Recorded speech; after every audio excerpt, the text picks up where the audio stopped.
नमस्कार।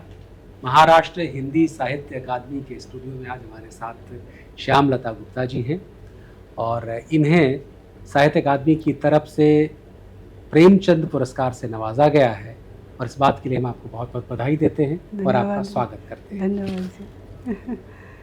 श्यामलता जी, आपकी जो साहित्यिक यात्रा है उसका एक संक्षिप्त सा हम यात्रा यानी कि प्रवास जानेंगे और उसके बाद आगे कहानियों पर बात करेंगे। कहाँ से शुरू होती है, किस बेलन से, किस किचन से, कहाँ से शुरू होती है आपकी जी? हमारी तो किचन से ही होती है जी क्योंकि हम तो साहित्यिक यात्रा वहाँ से कहाँ से? जी, साहित्यिक यात्रा तो काफ़ी बाद में चालू की है। पहले परिवार के साथ में बहुत बिजी रहे, तो बाद में जब बच्चों का सब शादी वगैरह हो गई उसके बाद मेरे पति देव रमेश मिलन जी ने कहा कि भाई तुम कुछ लिखना चालू कीजिए।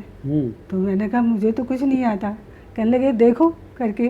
तो मैंने कुछ शुरू में 2-4 कहानियाँ लिखी जो मेरे दादाजी दादी पिताजी माँ ने हमें बचपन में सुनाई हुई थी, तो इनको बहुत पसंद आई, बोले लिखिए। तो फिर मैंने वो कहानियाँ लिखी। वो किताब आ चुकी है, उत्तर प्रदेश की लोक कथाएँ जी। अच्छा। तो अब ये वाली दूसरी लिखी, ये ममता का आंचल। अच्छा, ये लोक कथाओं में मैं लौटता हूँ जी। लोक कथाएं आपने तो कुछ सुनी होंगी, सारी तो नहीं सुनाई होंगी। हाँ। फिर आपने शायद उनको खोजना शुरू किया होगा कि और कौन सी लोक कथाएं सारी आपको सुना दी थी? मुझे बिल्कुल याद थी, मैंने अपने बच्चों को सुनाई हुई। तो कितनी कहानियां सुनाई? उसमें तो मुझे याद नहीं है कितनी कहानियां। अच्छा। उस पुस्तक की अभी याद मेरे ख्याल 100 से ऊपर है। यानी कि देखा जाए तो हमारे पारिवारिक और हमारे बनने का, समाज के बनने के संस्कार हमारे लोक साहित्य में होते हैं, तो इसलिए लोक कहानियाँ और लोक साहित्य जो है वो हमारा कहें कि हमारी नींव होती है। जी। नहीं, वो उसमें कुछ मतलब बनाई भी गई है या सुनी भी गई है, लेकिन जो मेरे दादा दादी ने सुनाई, मम्मी पिताजी ने, नाना जी ने भी सुनाई, तो वो मतलब सारा वो संग्रह है उसमें। ये तो सुनाया हुआ। उसके बाद पढ़ना आपको क्या पसंद रहा है? मुझे कहानियाँ बहुत पढ़ना पसंद। किसकी कहानी आपने ज्यादा पढ़ी? प्रेमचंद जी की। प्रेमचंद, इसलिए वो पुरस्कार मिला आपको? आपकी सेटिंग प्रेमचंद से हुई? मुझे प्रेमचंद जी की कहानी और जो भी कहानियाँ आती हैं मैं फिर उसमें मतलब मुझे सब कुछ भूल जाती हूँ पढ़ने में। मतलब मुझे कहानियाँ पढ़ने आजकल के कौन से कहानीकार हैं जिनको आप बहुत पसंद करती हैं? क्योंकि प्रेमचंद तो सर्वप्रिय हैं, दुनिया को कोई भी आदमी है प्रेमचंद। हालांकि कहानी के संसार आप देखें तो प्रेमचंद से शुरू होकर प्रेमचंद पे खत्म होता है, बिकॉज वो आज भी इतने सहज सरल प्रभावी हैं कि हर समाज की बात कहते हैं, हर व्यक्ति के मानसिक द्वंद्व की बात कहते हैं। जी, वो मुझे गर्व है आज मुझे उनका नाम से पुरस्कार मिल रहा है। इस बात। और आज की कौन सी कहानीकार आप देखती हैं? जी, जैसे हृदय बैंक हैं और बहुत सारे नाम तो मैं गिना नहीं सकती। कोई बात नहीं। तो अभी मैं इसी कहानी पर आता हूँ जिस आपके संग्रह को ये पुरस्कृत किया गया है, ममता का आंचल जी।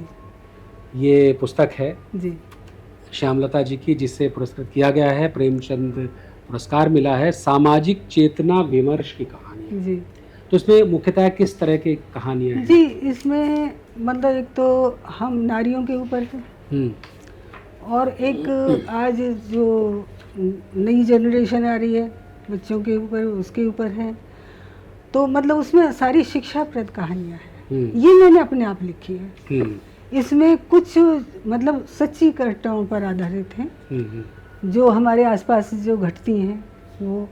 और जैसे अब ये है क्या कहते हैं, मोबाइल का चक्रव्यूह, तो देखिए है तो बहुत बढ़िया। आपने वो बोली, ये तो मतलब किसी जादूगर वाली बात हुई है। उन्होंने बताया मोबाइल का चक्रव्यूह वही है मेरे हाथ में। तो मतलब अभी देखिए इससे कितना फ़ायदा है, हमें देश विदेश और दुनिया भर की जानकारी मिलती है, लेकिन उससे गलत भी हो रहा है जी। छोटे बच्चे उस पर लगे रहते हैं, उनकी आंखें खराब होती हैं।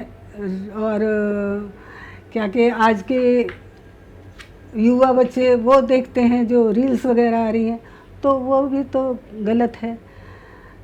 तो इस तरह से शिक्षा देना चाहती हैं कि इस कहानियों के जरिए जी। हमारा जो कुछ परिवार टूट रहा है उसे भी जी। संभालना है। बिल्कुल जी। तो ये इस तरह की कहानी आप जी। लेकर आई हैं, आपका जी। बहुत बहुत आभार, बहुत बहुत अब धन्यवाद। जैसे आप ममता हमारे का आंचल है, जी, तो इसमें मतलब सास बहू का है, देखो कितना प्यार है। कितना प्यार है, हाँ, वो टूटने वाला नहीं है ना। टूटने वाला नहीं है। अच्छा, एक है क्या कहते हैं वो नफरत का अंकुर, जो कुछ ऐसा है। हाँ, तो वो कहानियाँ बहुत शिक्षाप्रद है। एक है जैसे आपका क्या कहते हैं वो प्रेमिल हृदय, कि हम सबको प्यार करें। ऐसा नहीं है हम इंसानों को तो सबको करते ही करें। हैं, लेकिन पशु पक्षी, और वो है चुहिया की कहानी, आप पढ़ेंगे तो अच्छा। बहुत आपको मतलब आनंद आएगा। चलिए, बहुत अच्छा रहा कि आपके ज़रिए इन कहानियों तक लोग पहुँचेंगे, और हिंदी साहित्य अकादमी ने, महाराष्ट्र हिंदी साहित्य अकादमी ने आपको पुरस्कृत किया है, इसके लिए हम आपको फिर से बधाई देते जी हैं। जी, आप यहाँ आई, धन्यवाद आपका जी, बहुत धन्यवाद। बहुत अब ये आभार। कहानियाँ मैंने अपने बच्चों को भी सुनाई हैं, पोती पोता देवती बेटे उनको बहू भी अच्छी बहू, लगी। उनको अब वो जब पुस्तक आई है तो ये तो खैर अब पढ़ी है उन्होंने, वो वाली जो पहली जो कहानियाँ हैं सारी सुनाई हुई हैं। तो बच्चे बहुत खुश होते हैं कि आपने ये लिखा, अभी वो बोलते हैं और लिखिए आप। तो देखो आगे तो चलकर। चलिए, वो भी आपको प्रेरित करते हैं, उससे जी, प्रेरणा लेती जी। रहिए और इसी तरह कहानियाँ लिखती रहिए। आपका बहुत बहुत आभार। धन्यवाद।